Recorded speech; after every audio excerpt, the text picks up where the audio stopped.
बिस्मिल्लाहिर्रहमानिर्रहीम अस्सलाम वालेकुम। जी हाँ नाज़रीन, मैं हूँ मोहम्मद अहमद और आप देख रहे हैं मेरा official YouTube channel Ahmed health tips. तो आज की वीडियो का जो हमारा टॉपिक है बहुत ही अहम टॉपिक है कि अगर आप कंसीव कर लेती हैं और कंसीव करने के बाद अगर आपसे कुछ ऐसी गलतियाँ सरज़द हों जिससे आपका हमल ज़ाया हो जाए, तो ये बहुत ही परेशानी वाला मसला बन जाता है, बहुत ही परेशानी का आलम होता है। क्योंकि आजकल के दौर में कंसीव करना बहुत ही मुश्किल हो गया है, क्योंकि जो खुराक हैं, जो ग़ज़ाएँ हैं, वो इस तरह की हैं कि कंसीव करना मुश्किल हो गया है। तो कोशिश करनी आपने ये है कि हमारी जो रोज़मर्रा की चीज़ें इस्तेमाल होती हैं, जिनका आपको बिल्कुल भी अंदाज़ा नहीं है कि अगर ये वाली खुराक आप इस्तेमाल करती हैं, जो कि हम रोज़मर्रा में इस्तेमाल करते हैं, उसका जो इस्तेमाल ज़्यादा हो जाए तो आपके लिए कितना नुकसानदेह हो सकता है। तो आपने क्या करना है, जो चीज़ें मैं आपको इस वीडियो में बता रहा हूँ, वो आपने बिल्कुल भी नहीं इस्तेमाल करनी। इंशाल्लाह आपका जो ट्राइमेस्टर है वो अच्छे से गुज़र जाएगा। क्योंकि जो पहला ट्राइमेस्टर होता है, फर्स्ट 13 वीक्स ऑफ प्रेगनेंसी, ये बहुत ही अहम होते हैं। तो आपने फर्स्ट ट्राइमेस्टर को समझना है, उसके बाद ये चीज़ें बिल्कुल भी इस्तेमाल नहीं करनी। आपने साथ ही साथ अपनी वीडियो की तरफ जाने से पहले वीडियो के ऊपर छोटा सा लाइक कर दें। नीचे दिया गया रेड का बटन जो चैनल को सब्सक्राइब करने का वो सब्सक्राइब कर लें और साथ ही बेल आइकन को प्रेस कर लें, ताकि इस तरह की जो मैं नई वीडियो अपलोड करता हूँ वो आप तक बआसानी पहुँचती रहे। तो जी हाँ, सबसे पहले आपने क्या नहीं खाना, वो पपीता है। पपीता जो है ये बहुत ही ज़्यादा ख़तरनाक होता है प्रेग्नेंट वूमन के लिए, क्योंकि इसमें कुछ ऐसे एंजाइम पाए जाते हैं जिससे आपका अबॉर्ट हो सकता है।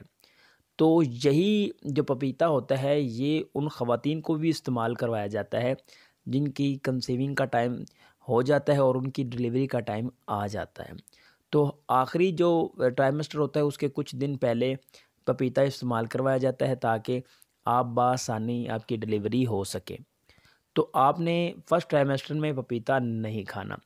सेकंड पे आ जाता है एग। वैसे तो एग्स जो होते हैं प्रेगनेंसी में इस्तेमाल करना बहुत ही ज़्यादा मुफीद समझे जाते हैं, लेकिन यही एग अगर आप कच्चे खाते हैं तो आपकी प्रेगनेंसी को ज़ाया भी कर सकते हैं। आपको इस चीज़ का अंदाज़ा नहीं होता कि आप एग इस्तेमाल करती हैं आप घर पर, तो वो अच्छे तरीके से पके नहीं होते, जिसकी वजह से आपका हमल ज़ाया भी हो सकता है। तो कोशिश किया करें जब आमलेट वगैरह बनाएं या वैसे कोई एग वगैरह इस्तेमाल करें, बॉयल एग, तो आप कच्चा बिल्कुल भी इस्तेमाल ना करें। इससे आपको नुकसान हो सकता है, आपका हमल ज़ाया हो सकता है। थर्ड पे आ जाता है शुगर, चीनी और साथ ही साथ नमक। जो चीनी होती है ये आप ज़्यादा इस्तेमाल करती हैं तो आपका जो शुगर लेवल होता है वो इंक्रीज़ हो जाता है, जिसकी वजह से भी आपका हमल ज़ाया हो सकता है। और थर्ड और फोर्थ पे आ जाता है कि नमक का ज़्यादा इस्तेमाल। नमक के ज़्यादा इस्तेमाल से आपका जो ब्लड प्रेशर होता है वो ज़्यादा हो जाता है, तेज़ हो जाता है, और ब्लड प्रेशर के बढ़ जाने की वजह से भी आपका हमल ज़ाया हो सकता है। क्योंकि फर्स्ट ट्राइमेस्टर जो होता है ये बहुत ही क्रिटिकल होता है, और ये क्रिटिकल सिचुएशन जो होती है first 13 weeks of pregnancy, it is a very compulsory to understand that कि ये वाले जो फर्स्ट 13 वीक्स हैं इनको समझना बहुत ही ज़्यादा मुश्किल है, इसमें एहतियात करना बहुत ही ज़्यादा आसान है। अल्लाह ताला की ज़ात का एक निज़ाम है कि आपके चलने फिरने बैठने उठने से, आपके काम करने से कोई भी ऐसा मसला नहीं होता कि जिससे आपकी प्रेगनेंसी ज़ाया हो जाए, क्योंकि अल्लाह ताला की ज़ात ने यूट्रस का एक निज़ाम ही ऐसा बनाया है कि जिस तरह से बच्चा महफूज रहे, कोई भी ऐसा मसला ना हो। उम्मीद करता हूँ कि वीडियो आपको पसंद आई होगी। Thanks for watching Ahmad tips. वस्सलाम।